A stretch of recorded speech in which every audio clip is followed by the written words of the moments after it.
autofocus and I Because a went lot to of times manual the- so that it does not bounce. I did So that. the I did timer ain't that. gonna throw your I phone. did that. I went to manual, yeah. Okay. Yeah. All right, let's stand by. Okay, guys. so- Go quiet on set. Lower camera 1 speed and speed on camera 2. Sound speed. And Mark, please. Mark. Okay. Everybody settled? And George, as we go through this, what I'm gonna do, when I ask a question, give me a second to 2 seconds before you answer, because the question will not be on camera. If you feel like you wanna repeat the question, that's fine. George, tell us your name, your organization, and what you do. I'm George Lynch. I'm the CEO of Traffick911, or an organization whose mission is to free youth from sex trafficking. George, how did you get involved personally in fighting trafficking and the crime as a whole? What lured you into this? I'm a man who's the son of a mother, brother to 2 sisters, a husband to a wife, a father of 2 children. And when I first learned about the reality that children were being exploited, boys, girls, it broke my heart, and I wanted to be a part of making change. I had a career in the travel industry, and at the time, the travel industry was starting to recognize this as an issue, and if we could open more eyes to see what's going on in hotels, on airlines, rental cars, how we could change a dynamic, certainly for one life, but for maybe many. And so as my previous career in the travel industry, that's how I got introduced to the issue.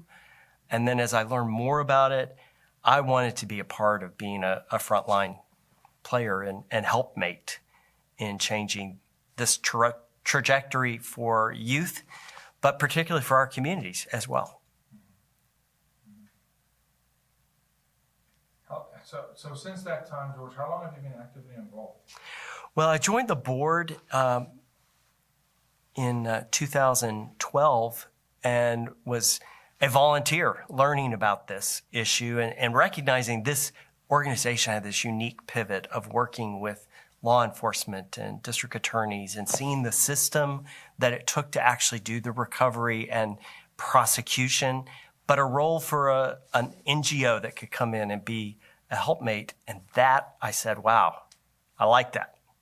And so just being exposed to that kind of nexus of things was really fascinating. And then as the founder of the organization decided to make a move, I was asked to hold on for a few days. You know, can you hold us together for 60 days? And that's nearly 5 years ago. And that's been a joy to be a part of really seeing a team of dedicated professionals who come together to make life change and do tremendous work. Have you noticed any changes in the crime as a whole since you started for these victims? And I know that's a broad question, but some of the changes that stand out to you, you know, personally and in your personal experience through the organization, but also as George? So this is a crime that I expected happened in one way, and as I dug deeper and learned more about the issue, I started to see it happening in a very different manner. And online was a big component of how children became groomed, lured into a relationship that they thought was going to fill a void in their life. And that trust relationship gets broken when somebody says, well, this is what you're going to go do. And that sort of stunned me to recognize the vulnerabilities that were being exploited. This was never a choice. It wasn't naivete of a child that let me reword that.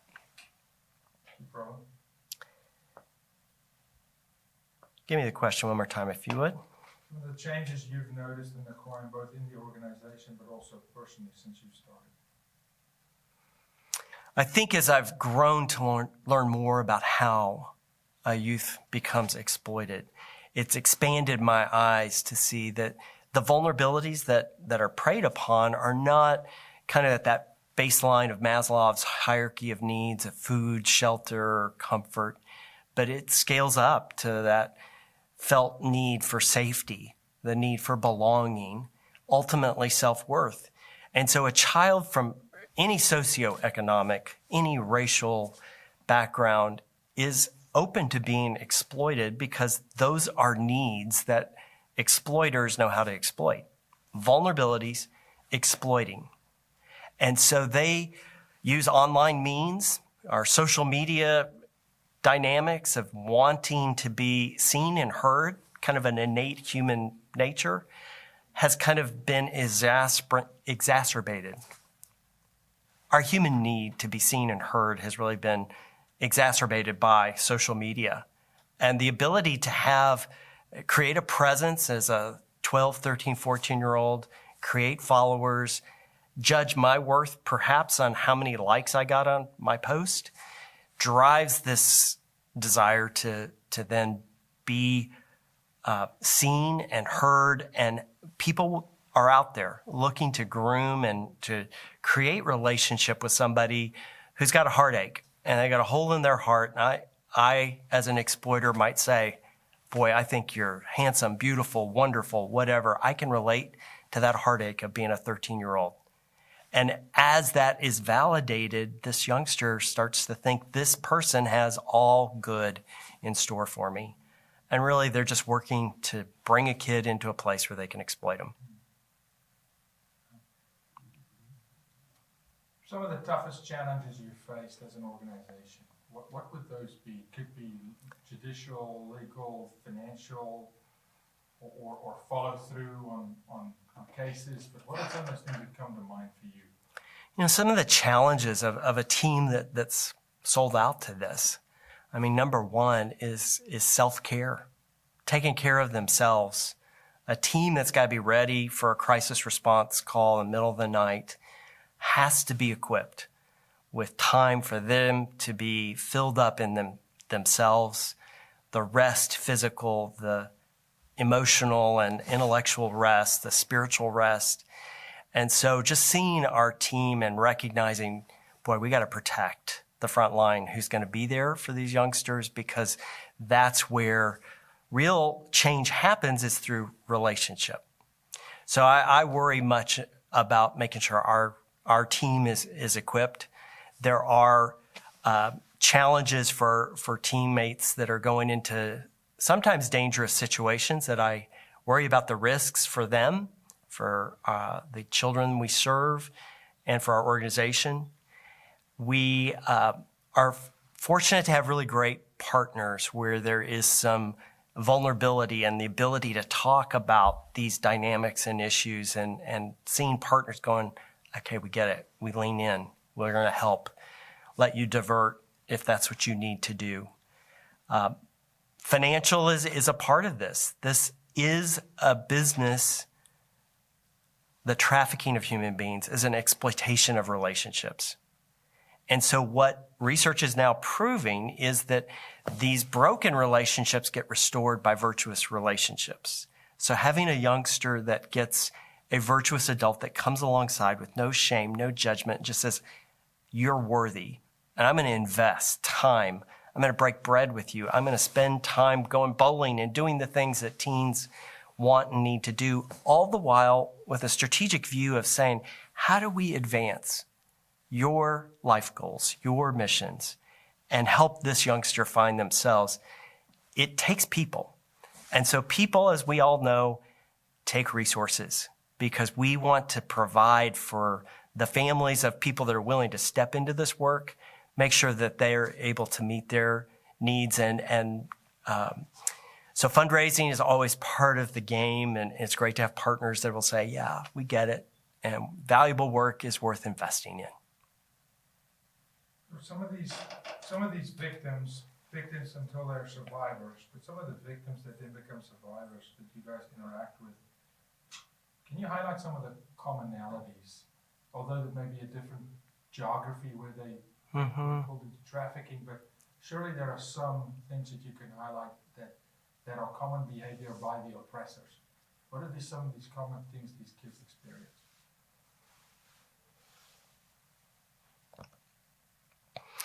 Well, our organization is focused on Texas. Our advocacy program, Voice and Choice Advocates, are focused on Dallas, Fort Worth.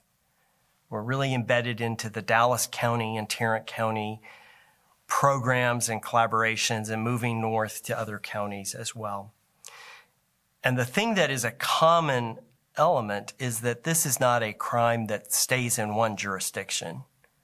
And one reality is that the way our states, certainly Texas, is divided, is that there is a county district attorney, there is the county sheriff, and yet the perpetration of this crime actually happens in multi-counties, multi-states.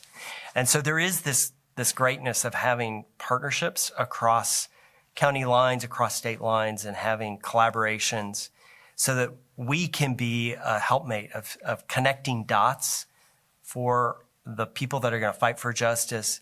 And that justice is really a part of propelling this youngster forward on this long trajectory of becoming this self-sufficient survivor leader who can be a helpmate to pour back into other young people maybe have experienced the same exploitation they have.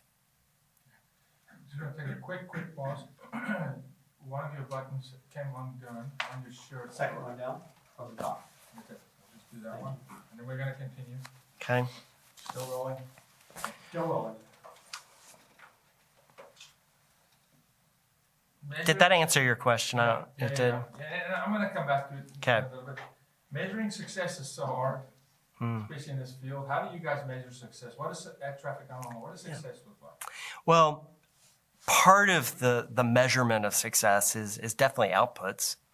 We have served about 218 children in the last rolling 12 months of children recovered from a sex trafficking situation by law enforcement. Brought into a continuum of care, our team called to be there within an hour to respond, to care for that child. It's a lot. It really overwhelmed actually our thinking of our plan for the year. We had to recognize we needed more support, more help, and we're working to deliver on that. Help me again with your question. And it's just, how do you measure success? Okay. So outputs is definitely a part of how you measure success. There is this challenge in the work that we do that the outcome of real life change may be much down the road. And so that's a part of just learning and saying, boy, we can count these successes that are this incremental change.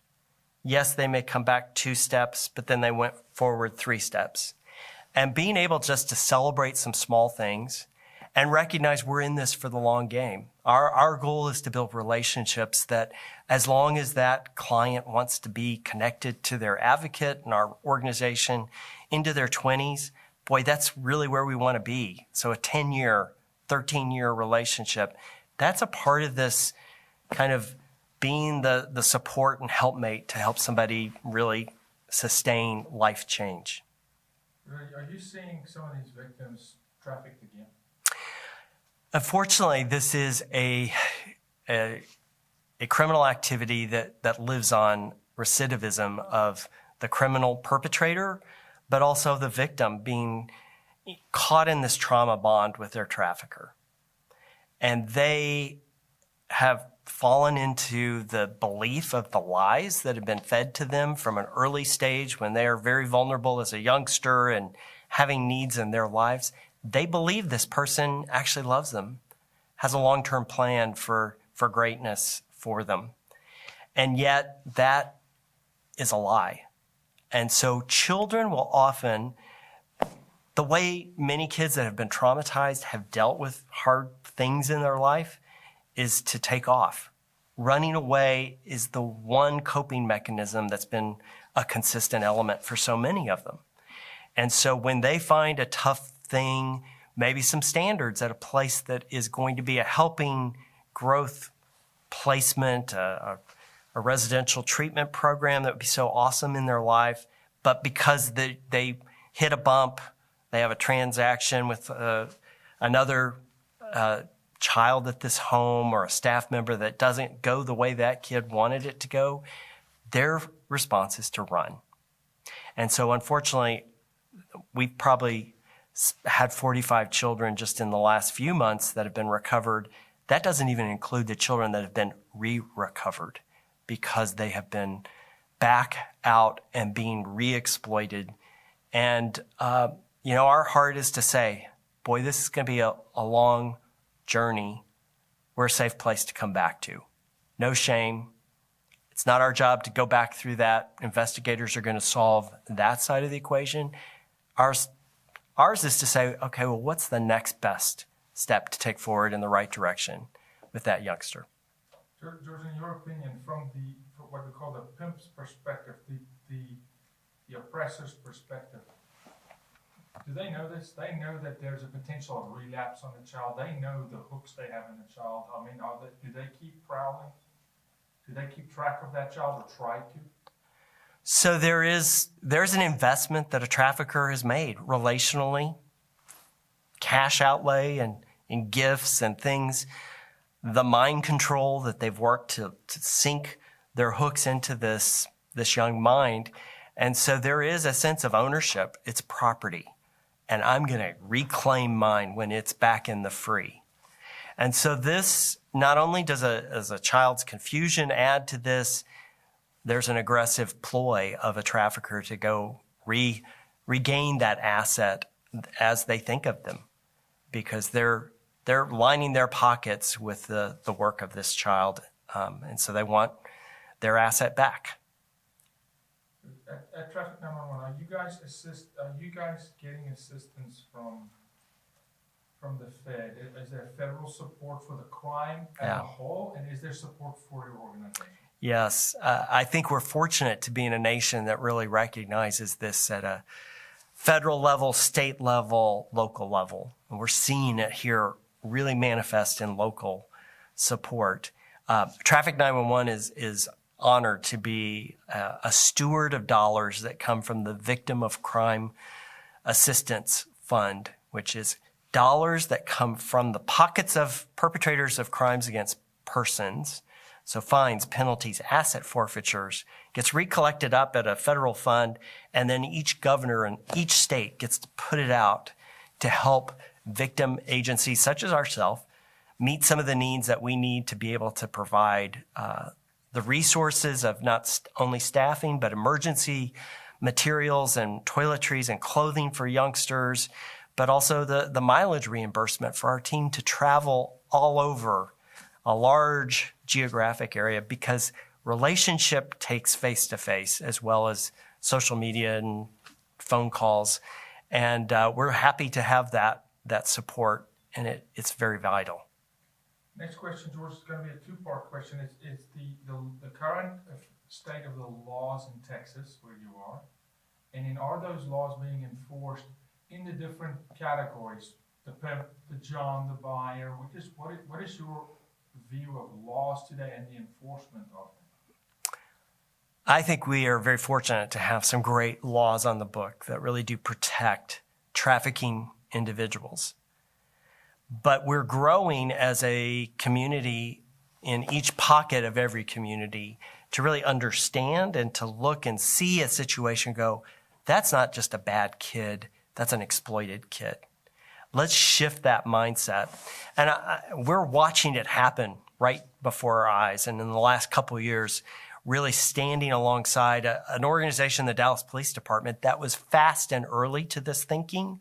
In fact, since 2003, has had a high-risk victim unit that didn't see kids as just being troublemakers, but going, there's something else here. But now as you bring not only law enforcement, as you bring the Department of Family Protective Services and their capability to investigate, and then children's advocacy centers with expertise in trauma therapy and how to work with kids from hard places, and you bring in a non-governmental agency like ourselves who can bring in relationship and be this glue as this process works forward, is amazing. It's happening in our community in Dallas. It's beginning to happen in Fort Worth. It's beginning to happen in Collin County. It's beginning to happen in Denton County. It takes everybody sort of getting a vision and capturing it and going, wow, it is how when we intercede or interdict a child that's in a traumatic situation, let's ask enough questions to think this is really trauma that's going on here, and let's take a different route, as opposed to criminalizing, which used to be the past. When children were called prostitutes and charged with that crime, we now have different ways of handling it. And we're seeing that happen as jurisdictions really step up, get educated, learn about this, and commit to saying we want to be a change maker in our community. Crystal, just for you, and this is not on the list, but I'm going to add this in. George, are you seeing the survivors, former victims that are rescued that become survivors, are you seeing any financial restitution for those children? Is there a financial gain? Because I know it's costly. The rehabilitation Yes. process is costly. Yes. There is victim compensation of crimes against persons that is a fund that is a part of our process to help youngsters apply for those dollars to receive the support they need for counseling and for other qualified costs. And that is a process that works. It takes a little work. It takes knowledgeable professionals to navigate that. We have that in our team. And it's an ability to help youngsters then get the needs met physically and financially so that they can go on toward the future. Okay. Your views on jobs, the mindset of the buyer, that kind of climate right now, who is the buyer? Who are these guys? The vision of Traffick911 is a world free from relational brokenness. Broken relationships is the key here. It's what drives a child to be in a situation to be exploited. On the other side, the demand is broken relationships. A buyer who's not been fulfilled in interpersonal relationships, who thinks an experience is going to fill that void, even if it's a 15-minute filling of that void. And this is an area that I've had to kind of grow in my own maturity, because there was a part of me that really just soon take them out back. But now I am recognizing that if other organizations, this may not be our lane, we like to think of different colleagues coming alongside and like, you guys do that. Let's go work and build a way for people that have been misled and confused about their own sense of entitlement, this taking from others.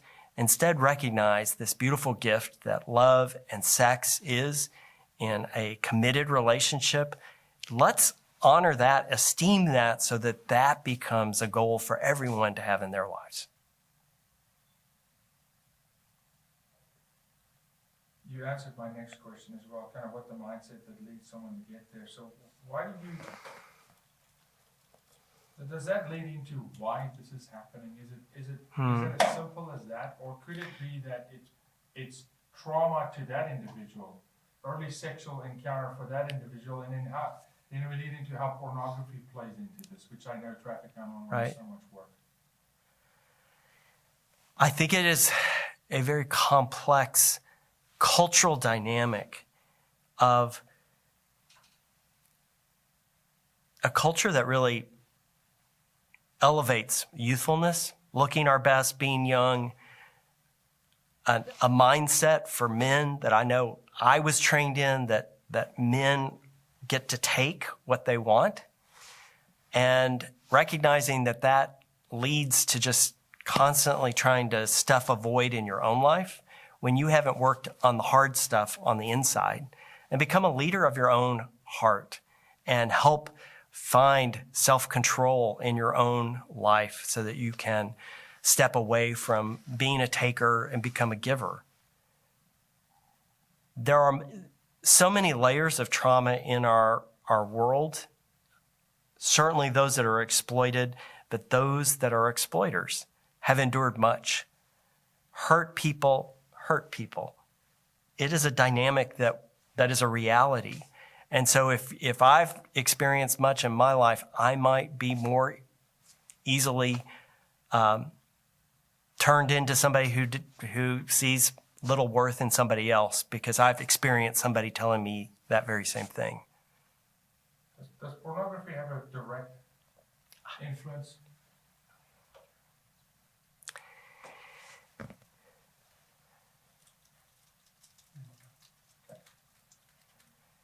You know, the issue of why children, women, men are exploited and trafficked is because there's a demand. Texas is number 2 in the nation for calls to the human trafficking hotline because we have more people willing to buy than other states, which tells me there is a dynamic of where we're building a mindset that this is acceptable, this is how everybody's needs are met. And pornography is a huge player in shaping the plasticity of the brain, this connection to dopamine rush. I've had a hard day in the office. I need a little bit of a juice to make me feel good. I'm going to go flip up a laptop and watch pornography. It has become institutionalized. It's become a punchline in family sitcoms. It has become very much acculturated. And in that, it's caused people to not recognize really what harm happens. Because there's harm on both sides of the screen. There's the exploited person that's being photographed and filmed doing degrading things. Many people that are trafficked are in pornography. In fact, anyone under the age of 18 is considered a trafficked individual when they appear in pornography. And yet, Google did some research on the top porn terms, and teen sex was the number 1 search term, which by its very nature is child pornography according to our federal and state statutes. So there's this appetite for experiencing on screen something that over time becomes so ingrained that I think the next thing is to actually act on that. And perhaps I have a partner who says, I'm not doing that. So I think I can go spend $100 and experience what I've seen. It's all been planted. It's been reinforced time and time again. It's not an experience that maybe one time I watched pornography. It has the ability through its brain chemistry of hitting us with dopamine. There's this other brain chemical of norepinephrine, which is a memory hormone that helps me remember that experience, how great it was. And then oxytocin, the thing that bonds me to my wife or a parent to their child. All at once, this oxytocin is released in an experience of watching pornography, and I become bonded to the device of this experience that my cell phone now, no, you can't look at my cell phone. I don't want to let anybody see what my search engine says because I've been pursuing my lusts in pornography. And so that creates this shame that then creates this cycle of kind of returning back to it. It's a vicious cycle, becomes addiction, just like drugs, alcohol, anything else that helps me numb pain. Pornography can fall into that same trap, and then it leads to the next step of actually going and exploiting somebody. George, the term sex work seems to really get a lot of attention right now. Your opinion, does it help? Does it hurt? Do you agree with it? Do you not agree with it? What does that do to the fight? How does it impact what we're doing here? Well, the term sex work is being elevated. Was in Teen Vogue recently. Just saw an article about sort of validating that as a life choice. And I agree there's room for disagreement on many fronts, on many issues. But I just believe, down core in my heart, that sex was not meant to be work. It was meant to be a connection between loving adults and to develop and procreate and to create family units. It's a great thing. I'm pro-sex. I just don't think it should be exploited, and certainly not using the vulnerabilities of someone whose economic vulnerability can drive them into a business that they think is going to solve their issues has very significant impacts long-term on their emotional and mental health. The violence against exploited individuals, people in sex work, is high. It's a violent act. And when you go into legal brothels in the Netherlands, they do so much to protect their workers, but they have 3 panic buttons in a facility where this act is going to occur so that the provider can scream for help. That to me seems like something OSHA would not really say is a good workplace. If I have to have that many outlets to get out of this situation of somebody who's bought me for this experience, it can't help but be degrading. That's a great lead-in for where I'm going, George. Just as what has happened according to you in society relating to women, how we have objectified women as a society, and just any opinion you have there about what it looks like if we restore that and what it looks like if we continue to break that down to women become objects of sex. Well, women are wonderful, created for a great purpose in families and life and in relationships, and they are esteemed as high as men. They're co-equal heirs of God. And I personally want to see every life raised up and seen as valuable. I'm so thankful for the diversity in my life of relationships with women and men that make me better and sharper. And so I really grieve for the fact that our culture, through advertising and media messages and communications and entertainment, music, has really created a chasm between men and women and created this sexual tension that is, as opposed to creating union and driving us forward as partners, it creates a dangerous toxin between us and creates this us versus them and a mentality that boys will be boys. Well, taking a valued woman and treating her with objectification is boy-like behavior. It's not being a man. It's not stepping up and saying, I see you as value. And when I see a human being that's of value, I don't know how to respond other than saying, I see you and I value you. And that's where we all need to be. George, there's a lot of states that are moving into decriminalizing prostitution.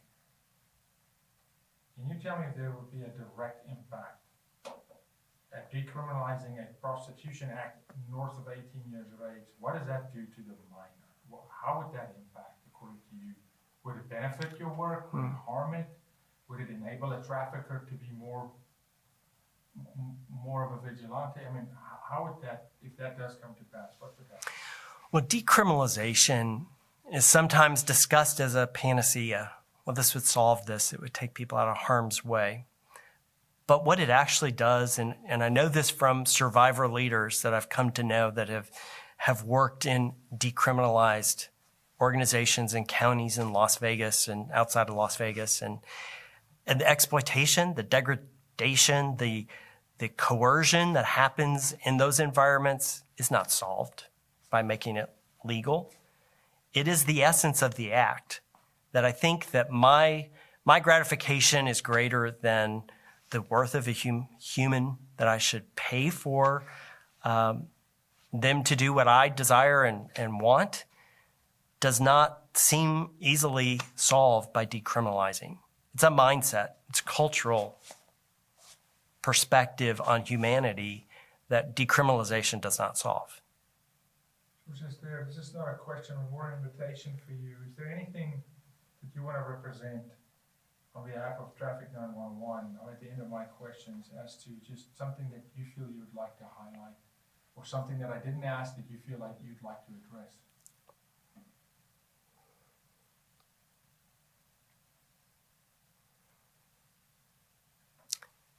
Each life is of great worth. And when sexual desires, put somebody as an object, someone to exploit, they are diminishing the worth of that human being.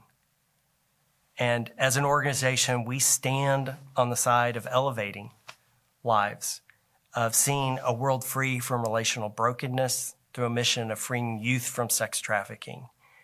And it takes not just professionals like our team and the law enforcement partners and DAs and child care advocates at the Advocacy Center. It takes them, but it takes us as a community to rise up and say, each of us is of great worth. And let's make a change in our thinking so that our actions follow that kind of thinking. Yeah, one line I would like you just to say to me again is, I'm George Lynch, CEO of Traffick911. Just give me a clean line of that. I'm George Lynch, CEO of Traffick911. Cut. Okay. Wow, that was so good.